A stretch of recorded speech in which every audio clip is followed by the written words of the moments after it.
Welcome back to our channel. We hope you'll find valuable content here. If you enjoy our channel, please remember to like, subscribe, and stay tuned for more. Let's dive in. Imagine you're lending your friend $100, and they promise to give you back $105 after a year. That extra $5 they're giving back is similar to the concept of interest. When banks or other institutions lend money, they charge an extra amount called interest. This is how they make a profit and compensate for the risk of lending money. Understanding the basics of interest rates. Imagine you're in a small town where everyone knows each other. There's a kind gentleman named Mr. Smith who is known for helping people in times of need. One day, a young lady named Lisa approached Mr. Smith. She wanted to borrow $100 to buy a new oven for her small bakery, promising to pay him back after a year. Mr. Smith agreed but asked for $110 in return. That extra $10 is what we call interest. In this simple story, Mr. Smith is similar to a bank, and Lisa represents anyone who needs to borrow money, like you and me. The $10 extra that Lisa pays back to Mr. Smith is the cost she bears for using his money to buy her oven now instead of waiting until she saves enough. This cost is what we refer to as the interest rate, and it's usually expressed as a percentage. In Lisa's case, it was 10% per year. Now, let's imagine another scenario. Suppose there are several people in the town who can lend money, not just Mr. Smith. Some might ask for $15 for the $100 loan, while others might ask for only $5. Lisa, being a smart baker, would prefer to pay as little as possible to use someone else's money. So, she would choose the person who charges the least interest, wouldn't she? This is essentially how interest rates work in the real world, but on a much larger and complex scale. Banks and financial institutions lend money to people and businesses and charge them for using it. The rate they charge, the interest rate, can depend on several factors, such as how much money is available to lend, how many people want to borrow, and the overall economic situation in the country. In a thriving economy, many people might want to borrow money to invest in their businesses, buy homes, or make other purchases. If there's a lot of money available to lend, the cost to borrow, the interest rate, might be lower. But if there's limited money available and lots of people want to borrow, the cost might go up. Interest rates are like the heartbeat of the economy, influencing various aspects of our financial lives. When rates are low, borrowing is cheap, encouraging people and businesses to take loans, spend, and invest. This can boost economic activity. On the other hand, when rates are high, borrowing becomes expensive, and people might think twice before taking out loans, leading to reduced spending and investment. Understanding interest rates is crucial because they impact our decisions and our financial well-being. Whether we are saving money in a bank or borrowing to buy a home, the interest rate will affect how much we earn or how much we pay in interest. The different types of interest rates. In our town, where Mr. Smith and Lisa live, word spread about how Mr. Smith lent money to Lisa with an interest. Soon, other townsfolk approached different lenders with varied terms and conditions. This led to the emergence of different types of interest rates, each with its own characteristics and implications. Imagine three friends, Tom, Jerry, and Anna. Each decided to borrow money, but they all had different needs and preferences. Tom wanted certainty in his repayments, Jerry was okay with some fluctuations, and Anna was looking for the best deal for a short-term loan. Their choices reflect the diverse types of interest rates available in the real world. Annual percentage rate, APR. Tom went to a lender who offered him a loan with an annual percentage rate or APR. This rate not only included the interest Tom would pay over a year but also other fees and charges associated with the loan. It gave Tom a clearer picture of the total cost of borrowing. Think of APR as the all-inclusive package when you go on vacation. It's not just the hotel stay, it includes meals, entertainment, and other amenities. Similarly, APR gives you a comprehensive view of the cost of a loan. Variable interest rate. Jerry, being a bit adventurous, chose a loan with a variable interest rate. This meant that the interest he paid could change over time, depending on various economic factors. Some months he might pay less, and other months he might pay more. It's like going to a floating market where the price of goods changes based on demand and supply. Some days you get a bargain, and on others you might pay a bit more. Fixed interest rate. Anna, who was planning to borrow for a short period, opted for a fixed interest rate. This ensured that her interest rate remained the same throughout the loan duration, giving her stability and predictability in her repayments. It's like renting an apartment with a fixed monthly rent. No matter what happens in the housing market, your rent remains the same. Prime rate, discount rate, and federal funds rate. Beyond these personal loans, there are rates that play a significant role in the broader economy. Banks often refer to the prime rate when lending to their best customers. The discount rate is what banks might pay when they borrow from the country's central bank. The federal funds rate is the rate at which banks lend to each other overnight. Think of these rates as the wholesale prices in a market. They might not directly affect the price you pay in a store, but they influence the overall pricing structure. Understanding the different types of interest rates helps individuals and businesses make informed decisions. Whether you're looking for predictability, flexibility, or a comprehensive view of loan costs, there's an interest rate tailored to your needs. The impact of interest rates on the economy. In the town where Mr. Smith, Lisa, Tom, Jerry, and Anna live, the concept of lending and borrowing became quite popular. As more people began to borrow and lend, they started to notice patterns. When interest rates were low, there was a buzz in the town. People were buying new things, starting new businesses, and the town seemed to be thriving. But when interest rates rose, things slowed down a bit. This chapter delves into why this happens and how interest rates play a pivotal role in the health of an economy. The town's boom period. During a particular year, the town's central authority decided to lower interest rates. This made borrowing cheaper. Mr. Brown, who always dreamt of opening his own carpentry workshop, took a loan. With the borrowed money, he rented a space, bought tools, and hired 2 apprentices. Similarly, many others in the town started their ventures or expanded their existing ones. Think of a festive sale in a big store. When prices drop, more people buy things. Similarly, when borrowing is cheap, more people invest and spend. The ripple effect. As businesses grew, they hired more people. Employment rates went up. With more money in their pockets, people spent more. Mrs. Green, the town's baker, saw an increase in her sales. She decided to renovate her bakery and add more items to her menu. This cycle of borrowing, investing, hiring, earning, and spending created a positive ripple effect throughout the town. Imagine a stone thrown into a pond. The splash creates ripples that spread outwards. Similarly, a change in interest rates creates economic ripples. The caution period. However, after a few years, the town's central authority raised interest rates. Borrowing became expensive. Mr. White, who wanted to open a second branch of his grocery store, decided to wait. Many shared his sentiment. The pace of new ventures slowed down. People also reduced their expenses, preferring to save more. If the tickets for a theme park become expensive, fewer families might visit. Similarly, high interest rates can deter borrowing and spending. Balancing act.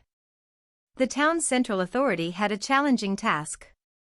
They had to balance interest rates to ensure the town's economy remained stable.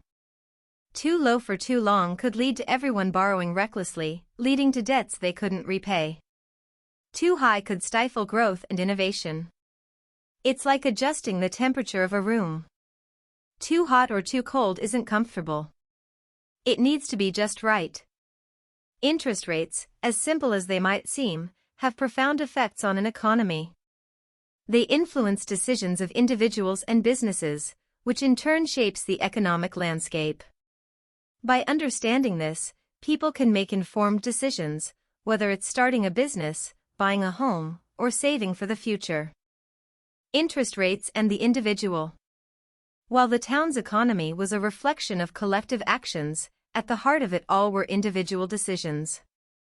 Each person in the town, be it Mr. Smith, Lisa, Tom, Jerry, Anna, or others, made choices based on their understanding of interest rates.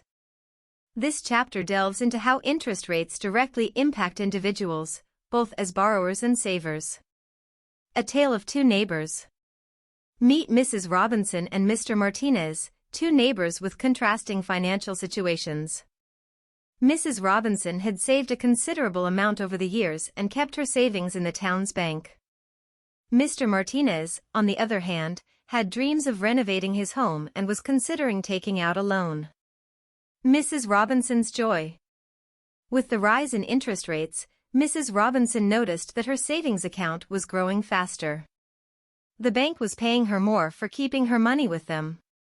She realized that high interest rates were beneficial for savers like her. With the extra earnings, she even planned a small vacation. Think of it as a reward program. The more you save, especially during high-interest periods, the more rewards, interest, you earn.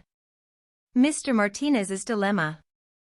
For Mr. Martinez, the scenario was different. The loan he was considering now came with a higher interest rate. This meant he would have to pay back much more over time. He had to reevaluate his decision, considering if the home renovation was worth the extra cost. It's like buying an item on installment.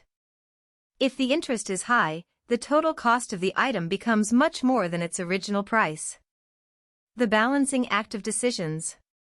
Both Mrs. Robinson and Mr. Martinez had to make decisions based on interest rates. While one benefited, the other faced challenges.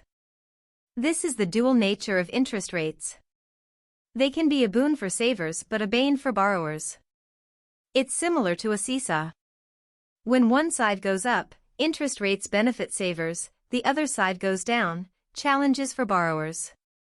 Navigating the interest rate landscape.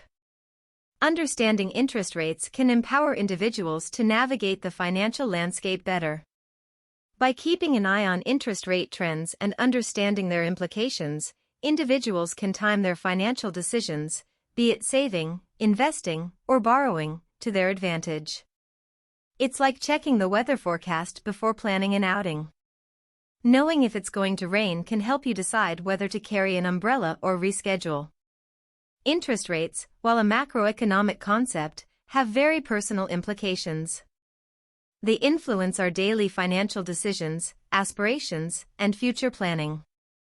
By being aware and informed, individuals can harness the power of interest rates to their advantage. Interest rates and their influence on global markets. Beyond the confines of the town where our characters reside, there's a vast world of interconnected economies and markets. In this global landscape, interest rates don't just influence one town or country, they have ripple effects that can be felt across borders. This chapter explores how interest rates in one country can influence trade, investments, and economic decisions in another. The global village. In today's world, economies are interconnected like a web.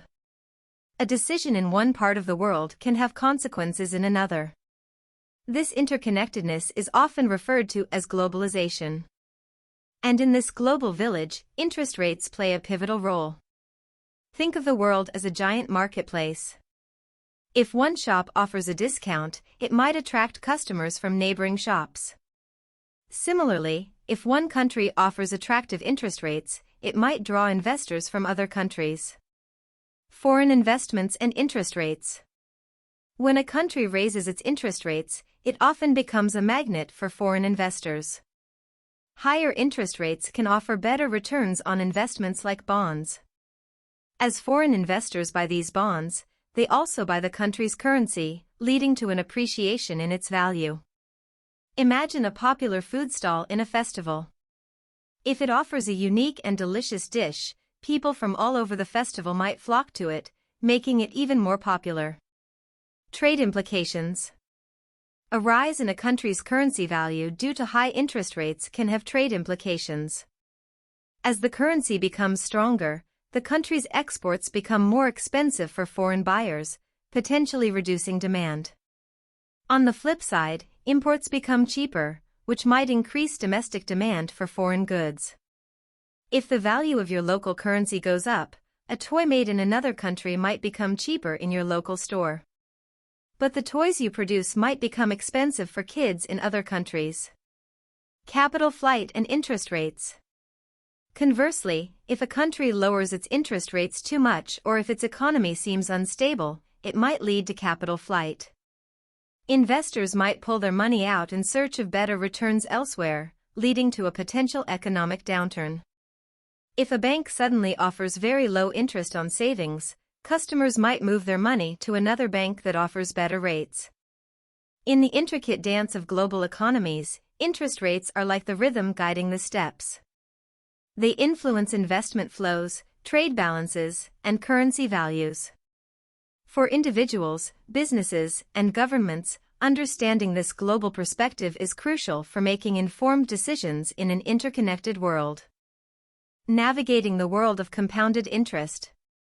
Back in the town, as people became more financially savvy, they began to notice something interesting about the way their savings grew in the bank. Mrs. Robinson, who had been diligently saving, realized that not only was she earning interest on her initial savings, but she was also earning interest on the interest she had previously earned. This phenomenon, known as compounding, became a topic of interest for many. The magic of compounding. Imagine you put $100 in a bank that offers a 10% annual interest rate. At the end of the year, you'd earn $10 in interest, making your total $110. Now, if you leave that amount in the bank for another year, you won't just earn interest on your initial $100, you'll earn interest on the full $110. This means, at the end of the second year, you'd have $121. This process of earning interest on interest is the magic of compounding. Think of compounding as a snowball rolling down a hill. As it rolls, it gathers more snow, growing bigger and faster with each turn. The power of time. The true power of compounding becomes evident over time. The longer you leave your money to compound, the more significant the growth. For young individuals, this underscores the importance of starting to save and invest early. Even with small amounts, given enough time, compounded growth can lead to substantial wealth. Planting a tree when you're young means you get to enjoy its shade when you're older. Similarly, starting to save early lets you enjoy the benefits of compounded growth later in life. Frequency matters. Compounding doesn't just happen annually. Depending on the financial institution and the type of investment, interest can be compounded monthly, quarterly, or even daily. The more frequent the compounding, the greater the growth of your investment. Imagine watering a plant. If you water it more frequently, it's likely to grow faster and healthier. Compounded interest, often dubbed the eighth wonder of the world, has the power to significantly amplify wealth. By understanding its principles and leveraging its benefits, individuals can make informed decisions about saving, investing, and planning for the future. Managing interest rates wisely. As the town's inhabitants became more accustomed to the world of interest rates, they realized that these rates could be both a friend and a foe. Wise management of interest rates became crucial in ensuring financial stability and achieving their financial goals. This chapter explores tips and strategies to navigate through the world of interest rates effectively. The Tale of Two Strategies. Mr. Thompson and Ms. Garcia, both residents of the town, had different approaches towards managing interest rates. Mr. Thompson was cautious and always on the lookout for the best interest rates, while Ms. Garcia was more laid back, not giving much thought to how interest rates affected her finances. Shopping around for rates. Mr. Thompson, when looking to take a loan for his new car, didn't settle for the first offer he received. He explored various banks, compared their interest rates, and evaluated the total cost of the loan over its tenure. He understood that even a small difference in the rate could save him a significant amount over time. It's like choosing a mobile data plan. By comparing different plans, you choose the one that offers the best value for your usage. Considering fixed versus variable rates. When Ms. Garcia took a loan for her home, she opted for a variable rate since it was lower at the time. However, over the years, as interest rates increased, so did her monthly payments, causing financial strain. Mr. Thompson, learning from her experience, chose a fixed rate for his loan, ensuring predictability in his repayments. It's like choosing between a fixed menu and a la carte.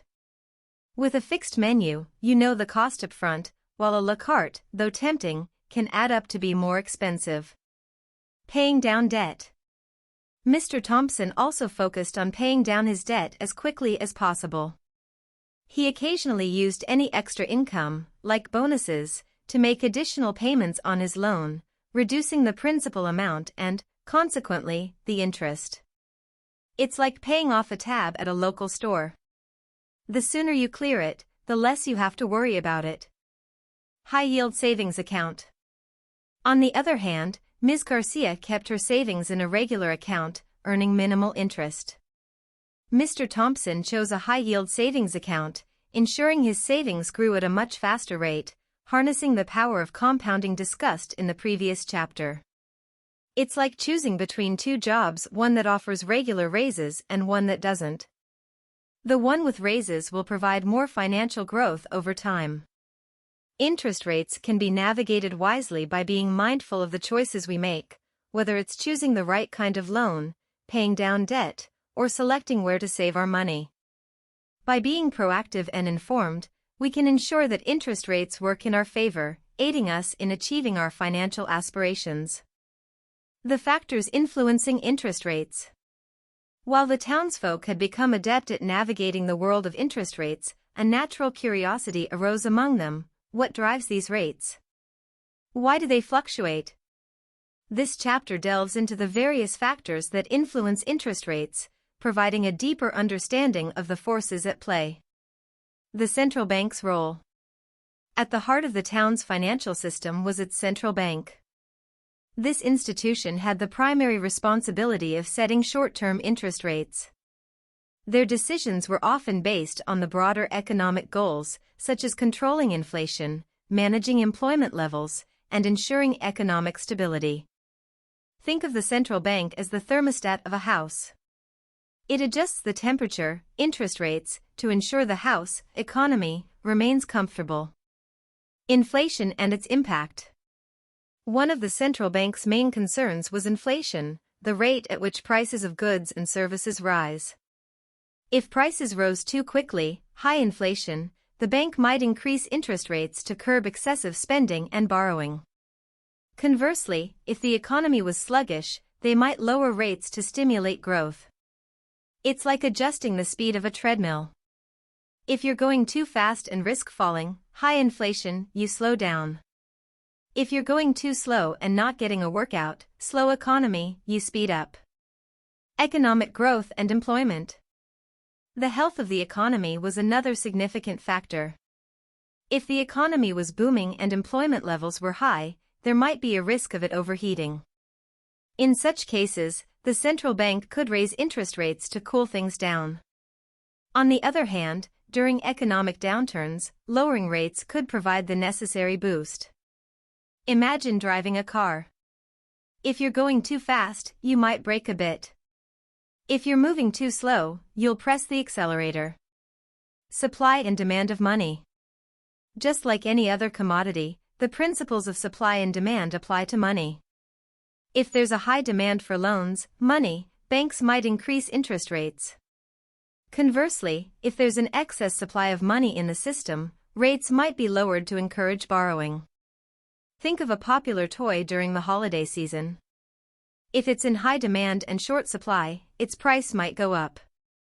If it's abundant and not many want it, its price might drop. Global influences.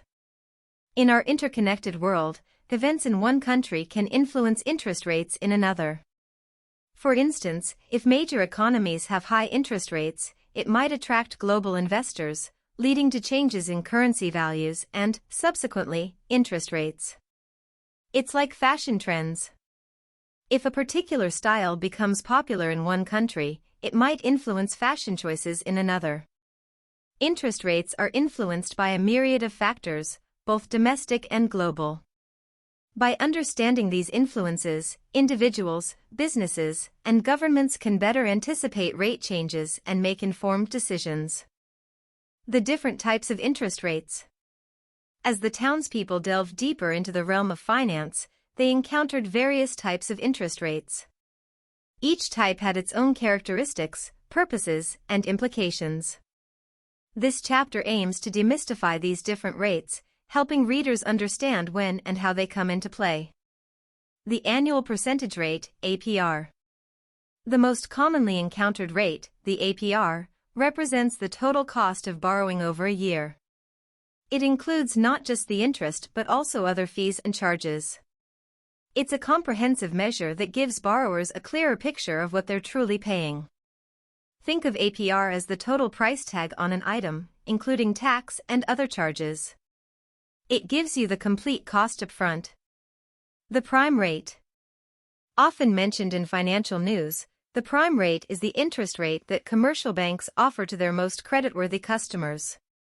It's a benchmark that influences various lending rates across the economy. Imagine a store offering a special discount to its most loyal customers.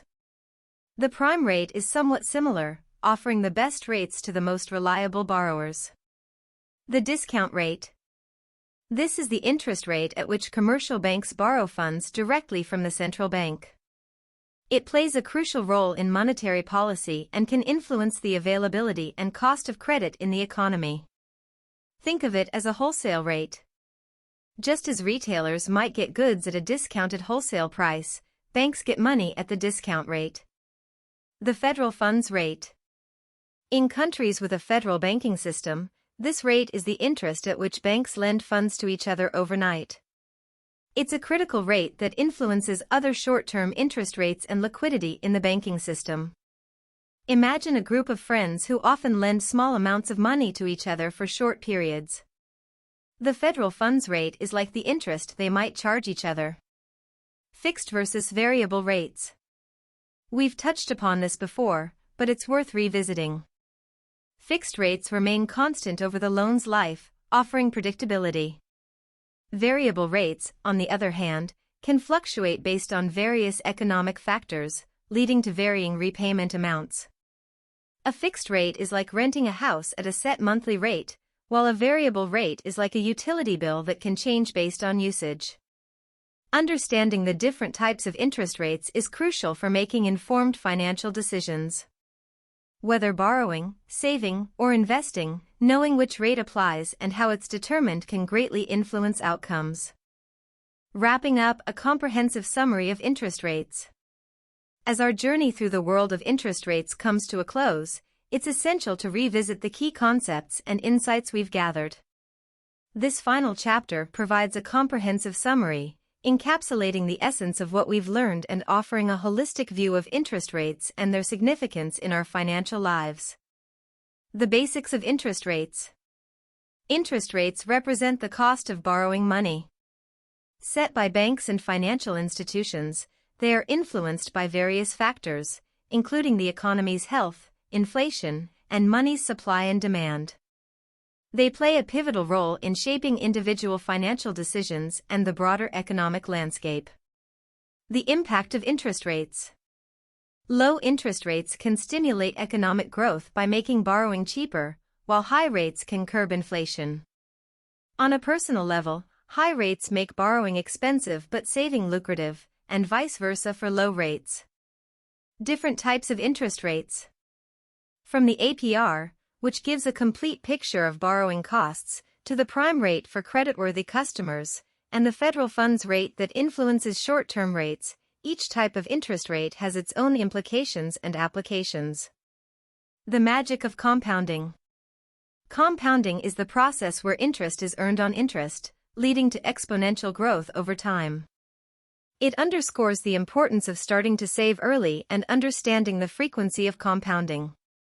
Global implications of interest rates. Interest rates don't operate in isolation. They have ripple effects across global markets, influencing trade, investments, and economic decisions worldwide. Factors influencing interest rates. Central banks play a crucial role in setting interest rates, guided by broader economic goals. Inflation, economic growth, employment levels, money's supply and demand, and global events are some of the many factors that influence these rates. Managing interest rates wisely. Being proactive and informed is key. Whether it's shopping around for the best rates, understanding the implications of fixed versus variable rates, or leveraging high-yield savings accounts, wise management of interest rates can lead to favorable financial outcomes. Interest rates are more than just numbers. They are powerful tools that shape economies, influence personal financial decisions, and play a pivotal role in our daily lives. By understanding their nuances and implications, we can navigate the financial world with confidence and clarity.